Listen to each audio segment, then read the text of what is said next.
concluding remarks, and we can take questions after. Yeah, I'm as competitive as anyone. I go into every game, the way we prep, like to win the game, and if we go out and we give our best, no matter who we're playing, if we happen to lose, as long as we give our best and we play our style of basketball, I'm okay with it. That 40 minutes certainly wasn't that. Like, I'm not okay with the way we lost. I shared that with the team. We got outworked. We got out physical. We got out toughed. And we keep track of just 50-50 loose balls. JMU really pounded us on that stat, and then obviously you guys have the stat sheets. What they did to us on the glass today was just outwork us, out-effort us, out-physical us. Things that we need at this point in the year. We've addressed it enough. We need to start. It's time to go. It's time to take real steps forward. Because for us to get to where we want to go, we have to be able to hang in and compete with a team that plays as physically as JMU does. And we didn't. Any update on Allie? No, I don't. Coach, what makes a player like McDaniel so tough to defend? Just really confident scorer. I mean, she scores in multiple ways.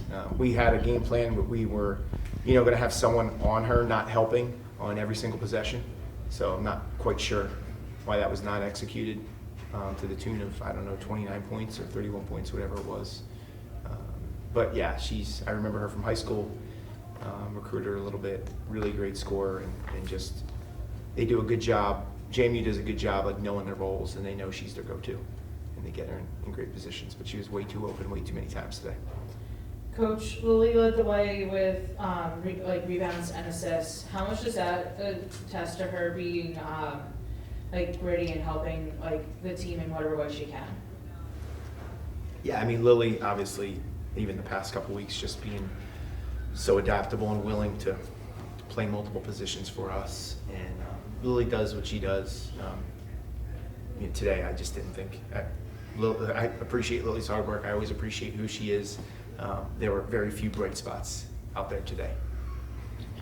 Coach, second quarter, you guys get down 8, you call timeout, they respond, they take the lead. Are you feeling confident at that point, or from what you said, 50-50 balls, are you still seeing trends that you're not liking? We're even when we took the lead, and during that whole stretch, was constantly reminding our team this is who we are, right?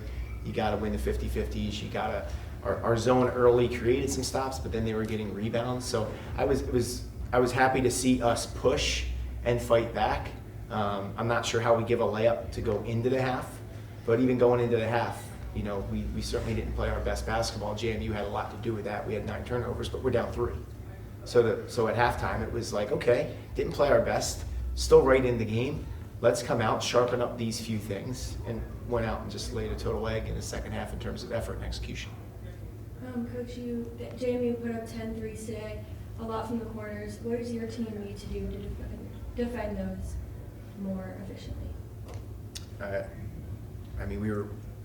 We shouldn't have given 0-0 any uncontested looks, and she got multiple uncontested looks. One right in front of our bench in the corner on a zone play that we went over time and time again in the last 2 days of practice. And then in transition in the second half, there were 2 that we backed away from her. It's February, it's time to go. It's time for us to get moving and reach the next level.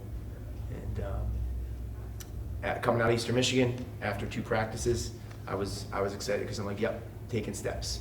And for us to just go out and do that last 40 minutes, I gotta get back with the team, learn from this because we have a quick turnaround, and make sure we understand where we have to improve and where we have to sharpen up.